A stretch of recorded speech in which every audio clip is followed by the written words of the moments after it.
It's been about 2 months since Gray Zone Warfare launched into early access, and it's been about a month since my last tip video.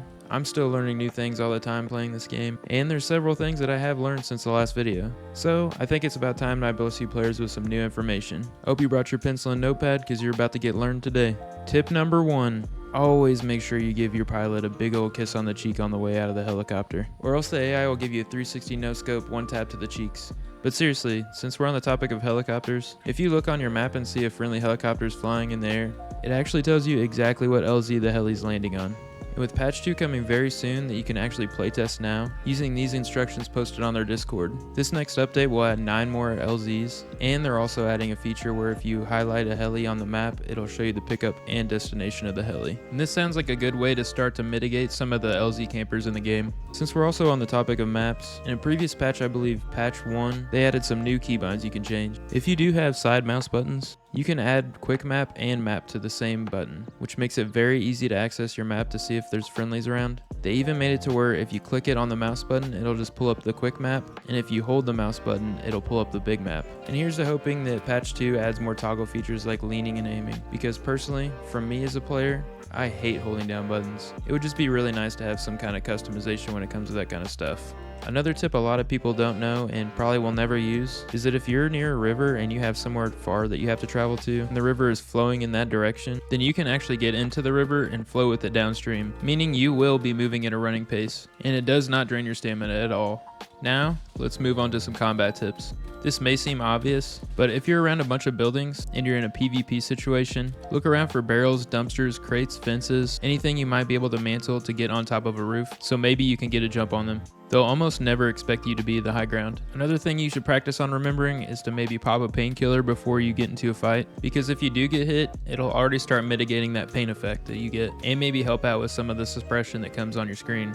It's also a good idea to maybe detach your scope whenever you're in a close quarters situation and you don't need a lot of range, because some sights kind of block your peripherals sometimes. Also, this AI right here was built out of pure fucking steel and Kevlar. This dude literally eats M855A1 for breakfast, or I just can't aim worth a crap. You guys can be the judge of that. But for now, we're gonna go back to base for a few more tips. So in Gray Zone Warfare, the length of your barrel actually matters. If you're going into a close quarters situation like Midnight Sapphire in the hotel, or just any indoor building, you may want to bring a weapon with a shorter barrel, because if you're trying to look out of that doorway or like a piece of cover, your 20-inch barrel M4 might get hung up. And right here is a perfect example. This also might make your weapon building a little bit more versatile too, at least until SMGs are added into the game. So having the longest barrel M4 might not always be the best option. Another tip to gain information into a doorway or around a corner is to sprint past the doorway while using your free look button, which is your middle mouse button. This takes players by surprise, and you can also jump past the doorway. That way you know exactly where they are and you can go around and get the jump on them. It's probably the best way to get an advantage on somebody who's camping inside of a building.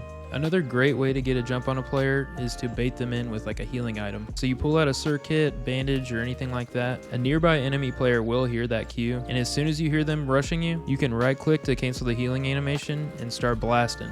Another pretty cool feature about this game you might not know is that you can change the reticle on some of the sites. As of right now, I only know of 2 sites that do this, but it is still a pretty cool feature. Just one more quick tip before we go back into Sawmill. When you're in the crouch position, you can actually adjust the height of the crouch by holding control and scrolling up and down with the mouse wheel. This can come in handy whenever you're fighting against AI and even other players. You can barely peek above cover, and I'm pretty sure AI won't spot you.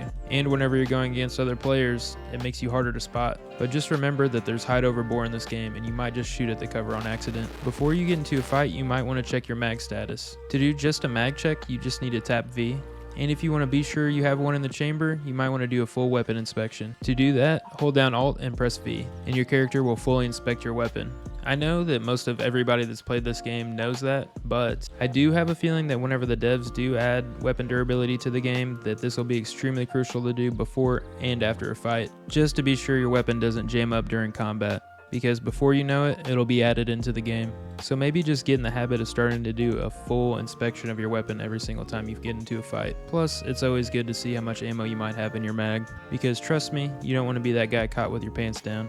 One thing I have noticed in the late game with places like Midnight Sapphire and Tiger Bay is that helmets are almost useless. Just about all the AI in all those locations are using bullets that go straight through it. And let's face it, if there's a player over there, they're probably using high tier ammo too. So maybe just think about that and just start rocking the bucket hat. Now while I'm healing up here, it's a perfect time to let you know that tourniquets heal you way quicker than a bandage.